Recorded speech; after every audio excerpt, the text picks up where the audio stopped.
Hi friends, நம்ம already ஒரு 50 question பார்த்துருக்கோம். இப்போ அடுத்து ஒரு 50 கொஷின்ஸ் பார்ப்போம். ஓகேங்களா?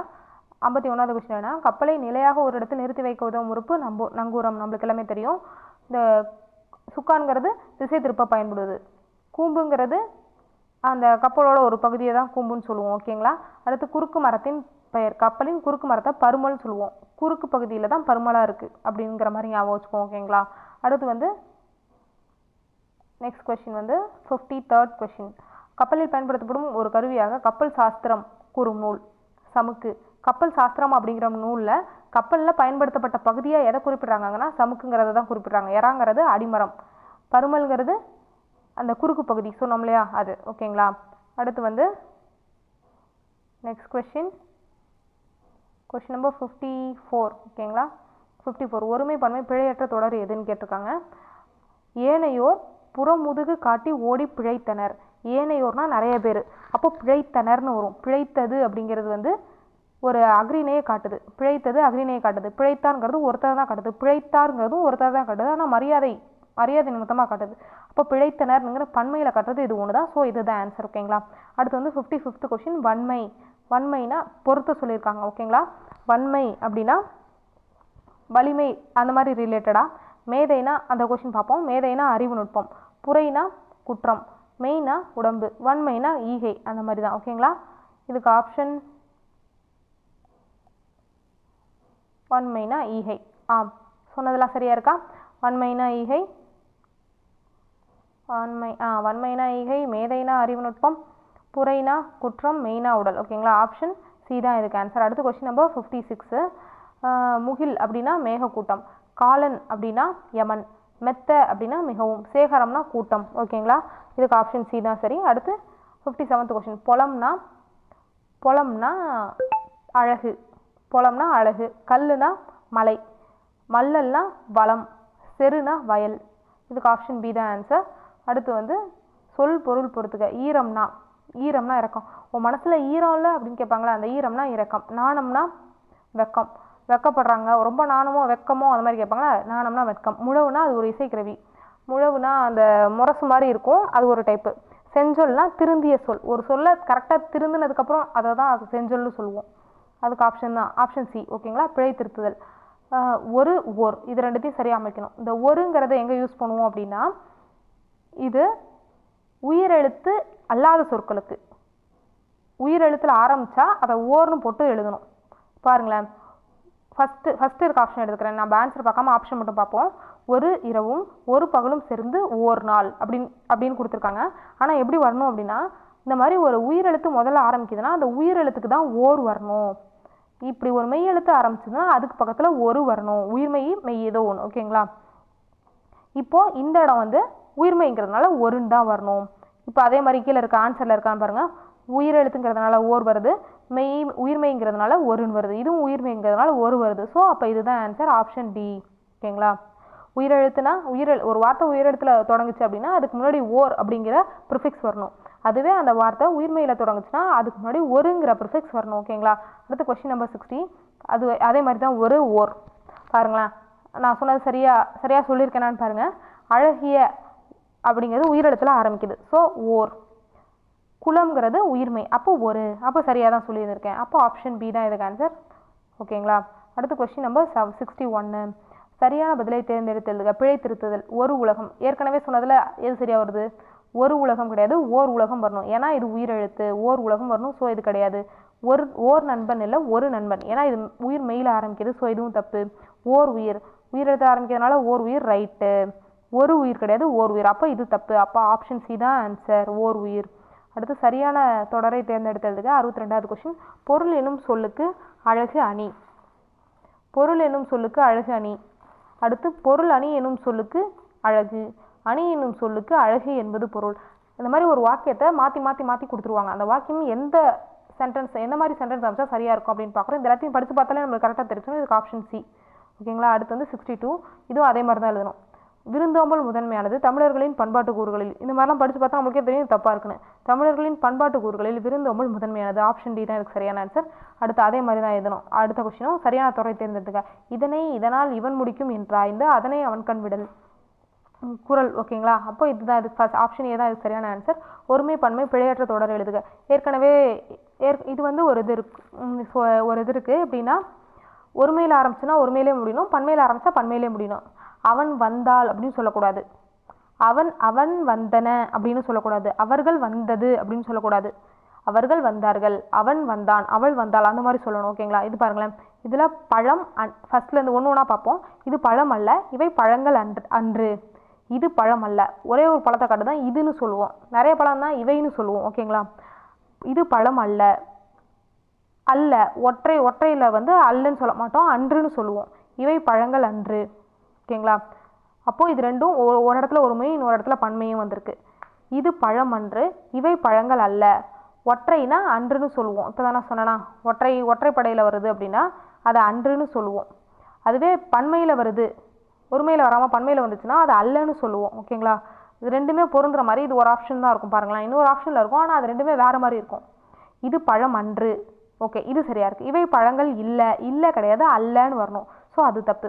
இங்கே பாருங்கள், இது பழம் இல்லை, இந்த மாதிரி இல்லை அல்லலாம் இல்லை இருக்குதுன்னா வரக்கூடாது. இது பழம் அல்லன்னு வரணும், இவை பழங்கள் இது பழம் அன்றுன்னு வரணும், இவை பழங்கள் அல்லன்னு வரணும். ப்ளூரல்னா அல்லன்னு வரணும், சிங்குலர் அப்படின்னா அன்றுன்னு வரணும். ஓகேங்களா? அப்போ ஆப்ஷன் பி தான் ஆன்சர். ஓகே, அடுத்து கொஸ்டின் நம்பர் 66. குளவி குழவி. குளவி அப்படின்னா என்ன அப்படின்னா, குளவி கொட்டிடுச்சுன்னு சொல்லுவோம்ல, அந்த மாதிரி கடிக்கிற ஒரு பூச்சி வகையை தான் குளவின்னு சொல்லுவோம். குழவி அப்படின்னா அந்த ஆட்டுக்கள் அந்த மாதிரி சொல்லுவோம், அதையும் குழவின்னு சொல்லுவோம். இன்னொன்று குழந்தையும் குழவின்னு சொல்லுவோம். ஓகேங்களா? அப்போ சி த ஆன்சர். அடுத்து வந்து 67. ஓகே, நல்கினால்னா கொடுத்தால். அப்போ உடைத்தாளுக்கு நல்கினால் கிடையாது, வாங்கினாலுக்கும் நல்கினால் கிடையாது, எடுத்தாலுக்கும் நல்கினால் கிடையாது. அவங்களுக்கு அதை நல்கிட்டாங்கன்னா அவங்களுக்கு அதை கொடுத்துட்டாங்க, அந்த மாதிரி சொல்லுவோம். ஓகேங்களா? 68 கொஸ்டின் என்னன்னா, மரபு தொடரை இணையான பொருளோடு பொறுத்து. கண் மூடி கொண்டு. கண்ணை மூடிட்டு சொன்னதை அப்படியே செய்கிற அப்படின்னு சொல்லி திட்டுவாங்கல்ல, யாராவது சொல்லி ஒருத்தவங்க சொல்கிறத அப்படியே செஞ்சுட்டாங்க அப்படின்னா நம்ம என்ன சொல்லுவோம், கண்ணை மூடிட்டு அவங்க என்ன சொல்கிறாங்க அப்படியே செஞ்சிருவியா அப்படின்னு சொல்லி திட்டுவோம். அப்படின்னா அந்த விஷயத்த ஆராய்ஞ்சு கூட பார்க்காம அப்படின்னு அர்த்தம். அப்போ ஆப்ஷன் டி. ஓகேங்களா? அடுத்து 69th கொஸ்டின். மைத் அப்படின்னா தொன்மம், ஏஸ்தட்டிக் அப்படின்னா அழகியல், டெர்மினாலஜி அப்படின்னா சொல். அந்த டெர்மினாலஜியை கரெக்டாக யூஸ் பண்ணு அப்படின்னு சொன்னால் அந்த சொல். ஆர்டிஃபேக்ட்ஸ் அப்படின்னா கலைப்படைப்புகள். கரெக்டாக இருக்கா? கரெக்டாக இருக்குது பாருங்கள். மைத்துனா தொன்மம். ஓகே, அப்போ ஆப்ஷன் சி தான் ஆன்சர். அடுத்து கலைச்சொற்களை அறிதல். சரியான இணை கண்டறித. ரெனயசன்ஸ் அப்படின்னா மறுமலர்ச்சி. தொன்மம்னா மைத் மேலே பார்த்தோம். முருகியல் அப்படின்னா அது ஒரு மாதிரி, அழகியல்னா ஏஸ்தட்டிக்ஸ். ஓகேங்களா? அடுத்து 71 கொஷின். மிசைல்னா ஏவுகணை. இதில் தவறானது கேட்டிருக்காங்க. மிசைல்னா ஏவுகணை, சலைன் சாயில்னா கலர் நிலம், அதாவது அந்த பண்படாத நிலம்னு சொல்லுவோம்ல, பண்படுத்தப்படாத நிலம், அதாவது பயன்பாட்டுக்கு உதவாத நிலம், பயன்படுத்த முடியாமல் இருக்கிற நிலம். காம்பினேஷன் புணர்ச்சி, சேர்த்து வைக்கிற மாதிரி. அது சிக்கன் சூப் அப்படின்னா அந்த நான்வெஜ் சூப் சொல்லுவோம்ல, ஆனால் இது காய்கறி வடிசாருன்னு கொடுத்துருக்கு. இது நான்வெஜ்ஜு, இது வெஜ்ஜு, அதனால் இதுதான் தப்பான கொஸ்டின், தப்பான ஆன்சர். ஓகேங்களா? அடுத்து கூற்று காரணம் சரியானு கேட்டிருக்காங்க. செப்பலோசைங்கிறது வெண்பாவிற்குரியது. திருக்குறளும் நாலடியாரும் வெண்பாவில் அமைந்துள்ளன. இருவர் உரையாடுவது போன்ற ஓசை செப்பலோசை. ஓகேங்களா? கரெக்டு தான். வெண்பாவுக்குரிய ஓசை செப்பலோசை தான். திருக்குறளை வந்து 2 அடி வெண்பான்னு சொல்லுவோம், நாலடியாரை 4 அடி வெண்பான்னு சொல்லுவோம். ஓகேங்களா? இது ரெண்டுமே வெண்பாவில் தான் இருக்கும். 2 பேர் பேசிக்கிற மாதிரி வர்றது செப்பலோசை. என்னென்ன ஓசை இருக்குது, என்னென்ன வகையில் இருக்குது தெரிஞ்சவங்க கமெண்ட் பண்ணுங்கள். ஓகேங்களா? அடுத்து வந்து கூற்று காரணம் சரியா தவறா. ஓர் எழுத்தே பொருள் தரும் சொல்லாக அமைவது ஓரெழுத்து ஒரு மொழி. இப்போ அதுக்கு ஒரு எக்ஸாம்பிள், நானா நாக்கு. ஓகேங்களா? ஒரே ஒரு எழுத்தை வச்சு ஒரு வேர்டாக நம்ம புரிஞ்சுக்கிறோம் அப்படின்னா ஒரு எழுத்து ஒரு மொழி. மீ அப்படின்னா மேகம் அப்படின்னு பொருள் தரும்னு சொல்லியிருக்காங்க, தப்பு. மீனா மேலே அப்படின்னு ஒரு பொருள். ஓகேங்களா? அப்போது கூற்று சரி, காரணம் தவறாக இருக்குது அப்படின்னு சொல்லிட்டாங்க. ஓகேங்களா? மீனா மேகம் கிடையாது, மீனா மேலே. ஓகேங்களா? ஸோ இது தப்பு. அடுத்த கொஸ்டின். கூற்று காரணம் சரியாக தவறாங்க. சிறு சிறு உறுப்புகளாக பிரிக்கும் வகையில் அமையும் சொற்களை பகுப்பதங்கள் என்பர். பகுப்பத உறுப்புகள் 5 வகைப்படும்.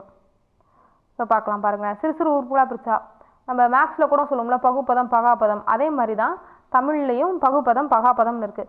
அது எல்லா இடத்துலையுமே வந்து சொற்களை பிரிச்சுட்டா பகுத்துட்டா அதுக்கு பேர் பகுப்பதம், பகுக்க முடியலன்னா பகாப்பதம். ஓகேங்களா?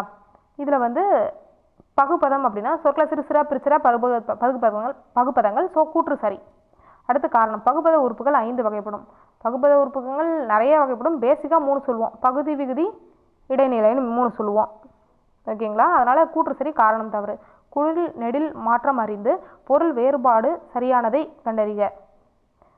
குரில் நெடிலோட கரெக்டாக எது இருக்குன்னு பார்க்குறோம். சுடு சூடு, சுடுனா சூடு சுற்றுச்சு, ஐயோ சுற்றுச்சு, சுடுது சுடுது அந்த மாதிரி. சூடுனா ஒருத்தவங்க வைக்கிறது, சுடுதுன்னா நாமளே போய் சுட்டுக்கிறது, சூடுனா இன்னொருத்தவங்க வைக்கிறது அந்த மாதிரி.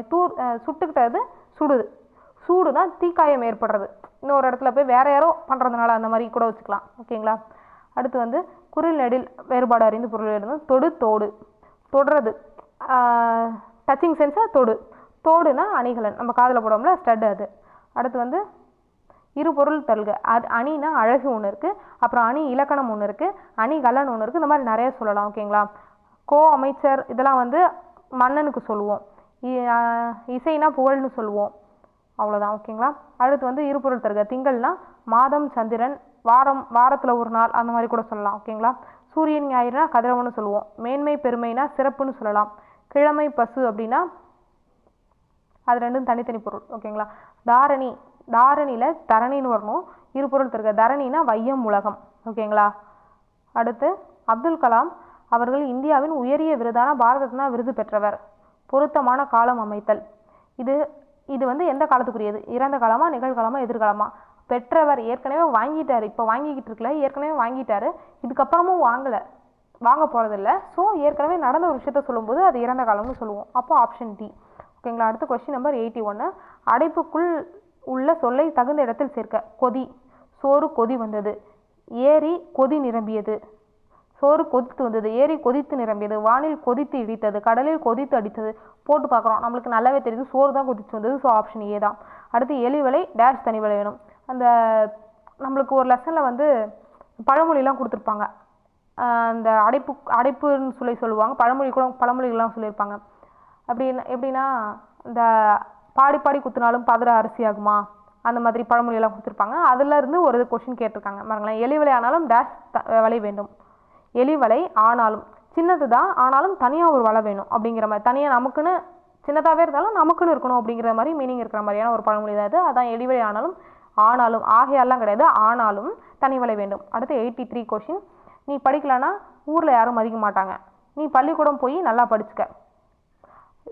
இணைப்பு சொல் கேட்டிருக்காங்க. நீ படிக்கலன்னா, நம்மளுக்கு தெரியலனா கூட இந்த ஒவ்வொரு வேர்டிங்கும் அந்த இடத்துல நம்ம ஃபிக்ஸ் பண்ணி பார்க்கும்போது நம்மளுக்கு அது புரிஞ்சிடும். நீ படிக்கலன்னா ஊரில் யாரும் மதிக்க மாட்டாங்க, ஏன்னா நீ பள்ளிக்கூடம் போய் நல்லா படிச்சுக்க அப்படின்னு நான் சொல்லுவோம். ஏன்னா அந்த இடத்துல வராது. அது போலனா இதே மாதிரி அதுவும் இருந்தால் தான் அது போல் சொல்லணும். நீ படிக்கலாம் ஊரில் யாரும் மதிக்க மாட்டாங்க, அது போல் நீ பள்ளிக்கூடம் போய் நல்லா படிச்சுக்க. ரெண்டுமே ஒன்று கிடையாது. ஆனால் அதனால் அது போல் அங்கே போட முடியாது. இது போல் கிட்டத்தட்ட ரெண்டுமே ஒரே மீனிங் தான் வரும், ஆனால் ரெண்டு மீனிங்குமே அங்கே போட முடியாது. இப்போ கடைசியாக இருக்கிறது அதனால் மட்டும்தான். அதனாலே நான் அங்கே போட்டு பார்க்குறேன். நீ படிக்கலன்னா ஊரில் யாரும் மதிக்க மாட்டாங்க, அதனால் நீ பள்ளிக்கூடம் போய் நல்லா படிச்சுக்க. நீ வேலை இல்லைன்னா உன்னை யாரும் மதிக்க மாட்டாங்க, ஸோ நீ சீக்கிரம் வேலை வாங்கிக்க, அந்த மாதிரி இது. ஓகேங்களா. அடுத்து 84. அதிக அளவிலான மரங்களை வளர்ப்போம். டேஷ் மரங்கள் தான் மழைக்கு அடிப்படை. அதிக அளவிலான மரங்களை வளர்ப்போம். இதுலையும் இணைப்பு சொல்லி தான் கேட்டிருக்காங்க. இங்கே இந்த ஆன்சரை மட்டும் விட்டு மற்ற எல்லாத்தையும் போட்டு பார்ப்போம் பாருங்களேன். அதிக அளவிலான மரங்களை வளர்ப்போம், மேலும் மரங்கள் தான் மழைக்கு அடிப்படை. இந்த மேலுமும் வருது, ஆனால் இந்த இடத்துல சரியாக எது இருக்கும்னா ஏனெனில் தான் இருக்கும்.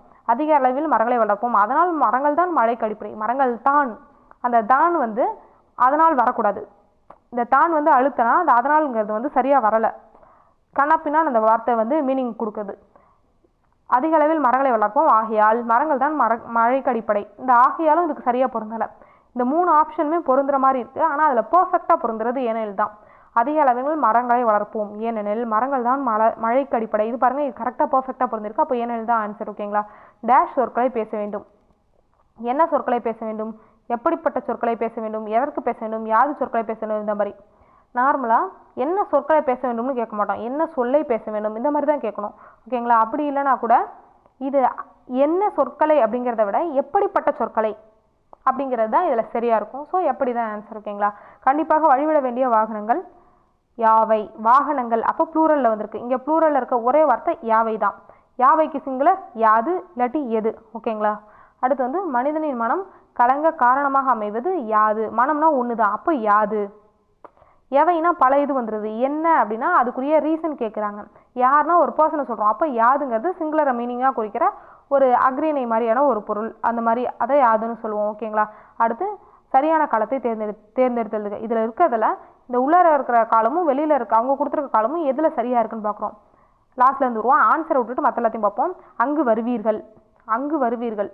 வருவீர்னா எதிர்காலம், ஆனால் நிகழ்காலம் கொடுத்துருக்காங்க, தப்பு. அங்கு வந்தீர்கள். வந்தீர்கள்னா இறந்த காலம், ஆனால் எதிர்காலம் கொடுத்துருக்காங்க, அதுவும் தப்பு. அங்கு வருவீர்கள், இனிமேல் தான் வரப்போகிறாங்க, ஆனால் அதை இறந்த காலம் கொடுத்துருக்காங்க, தப்பு. ஸோ அங்கு வருவீர்கள், அப்போ அது எதிர்காலம், அது சரி. ஓகேங்களா. அடுத்த கொஸ்டின் 89th கொஸ்டின். பொருத்தமான காலம் அமைத்தல். பார்த்திபனும் பாரதியும் பள்ளியை அடைந்தனர். பொருத்தமாக காலம் அமைக்கணும். பார்த்திபனும் பாரதியும் பள்ளியை அடைந்தனர். ஏற்கனவே பள்ளிக்கு போயிட்டாங்க 2 பேரும். ஸோ அது இறந்த காலம். ஓகேங்களா. அப்போ அது நிகழ்காலம்னா பள்ளியை அடைந்து கொண்டிருக்கின்றனர். எதிர்காலம்னா பள்ளியை அடைவர், அந்த மாதிரி சொல்லணும். ஓகேங்களா. எதிர்காலம் வருங்காலம் ரெண்டும் ஒன்று தான். பின்வருவனவற்றில் பேச்சு வழக்கு அல்லாத தொடரை கண்டறிக. அதாவது அவன் வந்துட்டு போனான் அப்படின்னு சொல்லாமல் அவர்கள் வந்து விட்டு சென்றார்கள், அந்த மாதிரி எழுதுகிற மாதிரி படிக்கிறது. எழுதுகிற மாதிரி ஒரு சென்டென்ஸ் அமைக்கிறதுக்கு பேர் தான் பேச்சு வழக்கு அல்லாத தொடர். உழவர்கள் வயலில் இறங்குகிறார்கள் அப்படின்னு சொல்லணும். உழவர்கள் வயலில் இறங்குறாங்க, அதுவும் தப்பு. உழவர்கள் வயலில் இறங்கினார்கள், இது பாருங்கள் எழுதுகிற மாதிரி. இறக்கிட்டாங்க, இதெல்லாமே வந்து நம் பேச்சு வழக்கில் வராத சொற்கள், இந்த இறங்கினார்கள் மட்டும்தான். ஸோ அதுதான் ஆன்சர். பாரதிதாசனின் சிறந்த படைப்பு குடும்பமணி, குடும்ப மேகலை, குடும்ப பொன், இதெல்லாமே தப்பு. குடும்ப விளக்கு ரொம்ப ஃபேமஸான ஒரு இது, இதை போய் தப்பு பண்ணிடக்கூடாது. ஓகேங்களா. பின்வருவனவற்றில் பேச்சு வழக்கு அல்லாத தொடரை கண்டறிய. Question number 92. பேச்சு வழக்கு இல்லாதது. ஓகேங்களா. ஏற்கனவே தான் அதே மாதிரி தான். வந்துட்டப்பா, சொல்லிட்டப்பா, நீ சொன்னால் சரியாக இருக்கும்ப்பா, நீங்கள் கூறினால் சரியாக இருக்கும் அப்படிங்கிறது வேற. நீ சொன்னால் கரெக்டாக தான் இருக்கும், ரைட்டு பாடலாம், அந்த மாதிரி. ரைட்டாக சொன்ன, சரியாக சொன்ன, சரியாக சொன்னாய், அப்போ இதுதான் கரெக்டாக இருக்குது. பேச்சு வழக்கு அல்ல, அது எழுதுகிற மாதிரி இருக்குது. ஸோ ஆப்ஷன் ஏ தான் ஆன்சர். ஓகேங்களா. அடுத்த 93rd கொஸ்டின். பேச்சு வழக்கு எழுத்து வழக்கு. அவன் தலையணையில் படுத்தான். பேச்சு வழக்கு இல்லாமல் எழுத்து வழக்கில் இருக்கிறத கேட்குறாங்க. மற்ற எல்லாமே வந்து தலகாணி, தலவாணி, தலகாயி, இந்த மாதிரிலாம் இருக்குது. ஸோ அதெல்லாம் தப்பு. பேச்சு வழக்கு எழுத்து வழக்கு.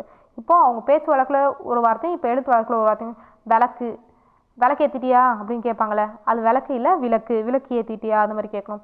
இந்த விளக்கு போய் தொடக்கூடாது. இந்த விளக்கு அப்படின்னா அந்த இடத்துல இருந்து எல்லாத்தையும் க்ளீன் பண்ணி விடுறது, எல்லாத்தையும் நகர்த்தி வைக்கிறது, அந்த மாதிரி. இது வந்து சீல இருக்கிற விளக்கு வந்து க்ளீன் பண்ணுறது, அந்த இடத்த விட்டு எல்லாத்தையும் நகர்த்துறது.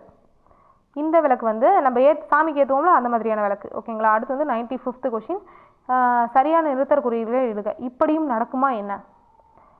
இந்த மாதிரி ஏதாவது ஒரு ஸ்பெசிஃபிக்கான விஷயத்தை குறிப்பிடுறோம் அப்படின்னா அதை வந்து டபுள் அஃபாஸ்டிவ்குள்ளார குறிப்பிடுறது நம்மளோட வழக்கம். அதுவே ஒரு கொஸ்டினாக இருக்கிறதுனால கொஸ்டின் மார்க் போட்டிருக்காங்க. 2 கொஸ்டின் மார்க் வர்றது தப்பு, 2 கொஸ்டின் மார்க் இந்த இடத்துல இருக்குது, அதனால் இது தப்பு. இப்படியும் நடக்குமா, அந்த இதுக்கு ஆச்சரியக்குறியெல்லாம் இந்த இதில் எதுவுமே தேவையில்லை. ஸோ இது 3 தப்பு, இது 1 தான் ரைட். ஓகேங்களா. அடுத்து சரியான நிறுத்தற் குறியீடுகளை உரிய விடையை கண்டறிக. யார் நீ அப்படின்னு கேட்குறான் கணியன். அப்போது மெயின் வேர்டு வந்து யார் நீ, அப்போ அதை அஃபாஸ்டிவ்குள்ளார போடுறான். அது ஒரு கொஸ்டின்ங்கிறதுனால கொஸ்டின் மார்க் போடுறேன். கேட்டான் கணியன்னு சொல்லி ஒரு ஃபுல் ஸ்டாப் வைக்கிறேன். அப்போ ஆப்ஷன் ஏ தான் ஆன்சர். ஓகேங்களா. அடுத்து நிறுத்தற் குறியீடுகள். நிறுத்தற் குறியீடுலேருந்து 3 கேள்வி கேட்டுடுறாங்க பாருங்கள். தம்பி கொஞ்சம் தண்ணீர் குடிக்க கிடைக்குமா. தம்பி அப்படின்னு கூப்பிட்டோன்னா ஒரு கமா. கொஞ்சம் தண்ணீர் கொஞ்சம் குடிக்க தண்ணீர் கிடைக்குமா, அது ஒரு கொஷின். ஸோ அதை கொஷின் மார்க்கில் போடுறோம். இது எல்லாமே வந்து மொத்தமாக ஒரு சென்டென்ஸ்குள்ளார வந்துடுது. தம்பிக்கு தனியாக, கொஞ்சம் குடிக்க தண்ணி கிடைக்குமா தனியாக, அந்த மாதிரிலாம் கிடையாது. மொத்தமாக ஒரே ஒரு சென்டென்ஸ்குள்ளார வந்துடுது. ஸோ இது வந்து மெயின் சென்டென்ஸ். ஸோ இதை டபுள் அஃபாஸ்டிவ்குள்ளார வந்துடுது. ஓகேங்களா. அடுத்து ஊரின் மறு பெயரை எழுதுக. மாயிலை, மாவிலை, மயிலை, மயிலை. மாவிலைங்கிறது மாமரத்தோட இலை தான் மாவிலைன்னு சொல்லுவோம். ஓகேங்களா. இதில் மயிலைங்கிறது தான் மயிலாப்பூரோட மருவு. அதே மாதிரி இன்னொரு மருவு குடந்தைங்கிற ஊருக்கு பேர் என்ன, கும்பகோணம். சைதைனா சைதாப்பேட்டை. மண்ணைனா மன்னார்குடி. நெல்லைனா திருநெல்வேலி. ஓகேங்களா. அப்போ இதுக்கு ஆன்சர் மண்ணை, மன்னார்குடி. இதுவும் நாகப்பட்டினம்னா நாகை. உதகைனா உதகமண்டலம், நீலகிரி சொல்லுவோம்ல, அதுதான். கோவைனா கோயம்புத்தூர். ஓகேங்களா. அடுத்து ஓகே கைஸ், அடுத்த 50 கொஷின்ஸ் பார்த்துட்டோம். நெக்ஸ்ட் 50 கொஷின்ஸ் வந்து அடுத்த இதில் பார்ப்போம். ஓகேங்களா. Thank you friends.